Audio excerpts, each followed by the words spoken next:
So, I've always thought about this, and it's about people.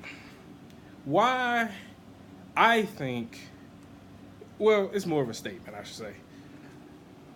So, you ever think about how people close them off to something? Whether it's small or good, whether it's like trying some new food that you ain't never tried before, but you know it got this thing in it that you don't like, but you never know what it's like, so you just don't try it.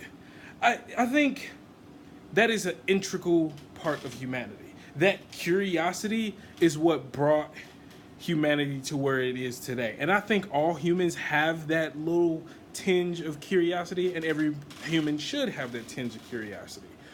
But there are a bunch of people, especially in this day and age, that close them off to something or someone because that curiosity is gone, or the stuff that they like is wrapped up into like a little tiny bag and given to them. So whether it's an opinion, whether it's food, whether it's music, whether it's movies and stuff like that, people refuse to have a form of curiosity to learn about something, somebody, or anything different from what they are.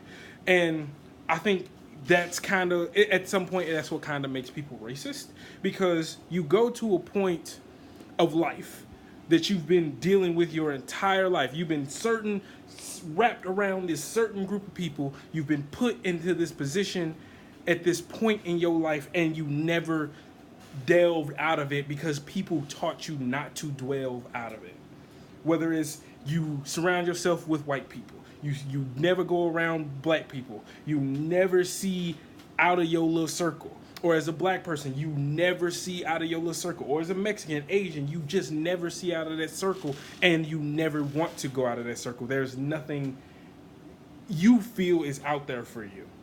And then there are some people who go out of that circle and they don't know why.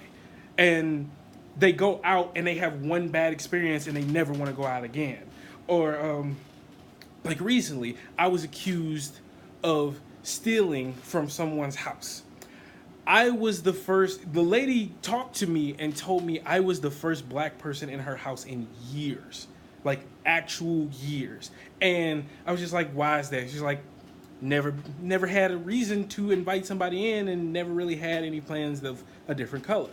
But she invited me in, and she had a bad experience with me because something got stolen from her house. Something got stolen from her home either when I was there or after I left. And she blamed me. She immediately blamed me. She was mad. She was upset. I almost got fired until the police proved it wrong.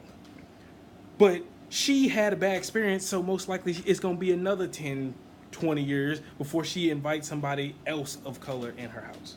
You never know. Sometimes you have a bad experience and that just defines that person or that group of people. Or like you have some bad sushi and it makes you sick. That doesn't happen all the time, but you're gonna blame the sushi. And I don't know why people don't search outside of that. Explore that curiosity. Yes, you may have a bad experience, but that's the point. That's one of the points of being human. It's the curiosity of humanity that drives us forward. Once you put yourself into a tiny little box, wrap it up tight, and somebody hands you an opinion, you're never going to go out of that circle because you feel like you don't need to. But everybody needs to. What do y'all think? I don't know. This is how I feel. I think everybody should have that little tinge of curiosity just to be a better person. You learn, you live, you love. Simple. Peace.